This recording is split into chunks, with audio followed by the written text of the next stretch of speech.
Indominus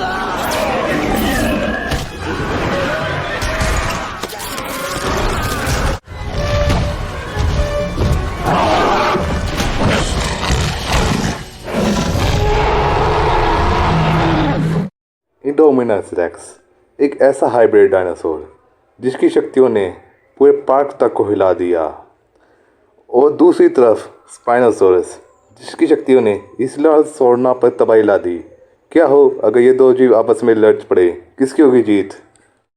ये चलो जानते हैं। उससे पहले गाइस वीडियो को लाइक करें और चैनल को सब्सक्राइब करें ताकि ऐसी अपडेट आपको मिलती रहे।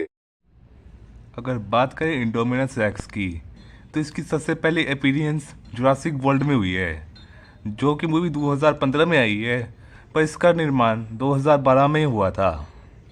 इसके बनाने के पीछे कई रीज़न थे, क्योंकि जो आम जनता थी वो नॉर्मल डायनासोर को देख के बोर हो गई थी।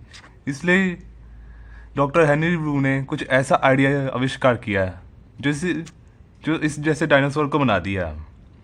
वैसे तो इसे पब्लिक को लुभाने के लिए बनाया गया था, पर ये पब्लिक का शिकार करने लग गया, और इसने पार्क की जितनी तबाही मचाई कम उम्र में, उतनी किसी भी डायनासोर ने भी नहीं बचाई।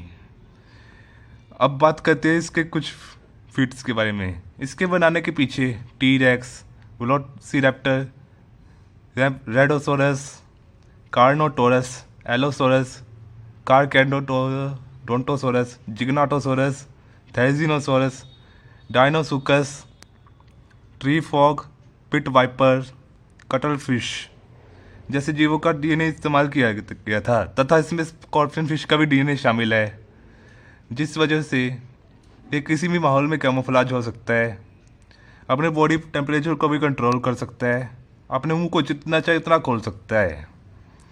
इसने एक एंकाइलोसोरस को भी हरा दिया था, कई एपेटोसोरस के झुंड का सफाया कर दिया था, यहाँ तक कि इसमें बंदूक की गोलियां तो दूर, एक रॉकेट लॉन्चर भी फेल पड़ गया था। और इसने टी-रेक्स और वेलोसिरैप्टर के कई वारों को सहा है और काफ़ी कड़ी टक्कर दिया कम उम्र में। उस वक्त इसकी उम्र जस्ट 2 या 3 साल की थी। इतनी कम उम्र में इतने से डायनासोर का सफाया कर दिया। तब ये बच्ची थी, अगर ये अडल्ट होती तो पूरे पार्क के लिए खतरा बन जाती। सबसे पहले बात करें जुरासिक पार्क 3 के स्पाइनोसॉरस के बारे में, तो ये आक्रामक जीव दिखाया गया है पूरी फिल्म में।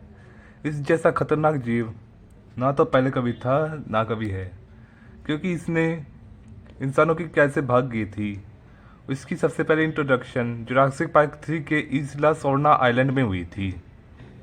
अगर बात करें इसके पावर्स के बारे में, तो इसके पास 5 टन की बाइट फोर्स, 2 नुकीले क्लॉज, और इसकी ऊंचाई की बात करें तो ये 30 फीट ऊंची है। इसके पीछे मॉडिफिकेशन की गई है, क्योंकि इसमें स्पाइनोसॉरस के अलावा एंकाइलोसोरस, जिग्नाटोसोरस, बैरियोनेक्स, सुकोमाइनस, पिटवाइपर तथा थैज़िनोसोरस के भी डीएनए और वेलोसिरैप्टर के भी डीएनए शामिल किए गए थे, जिस वजह से इतना खतरनाक है। और ये आग से भी बच गई थी, और इसने एक टी-रेक्स तो कभी हरा दिया। और इसकी लंबाई की बात करें तो ये 20 से 30 मीटर लंबी है, और इसका वेट 40 से 50 टन का है, जिस वजह से इतनी मैसिव और भारी है।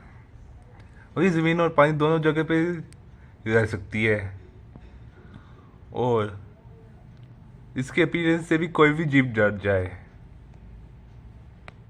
इन चीज़ें पे आते हैं तो इंडोमिनस की एबिलिटीज़ स्पाइनोसॉरस को हरा देंगी।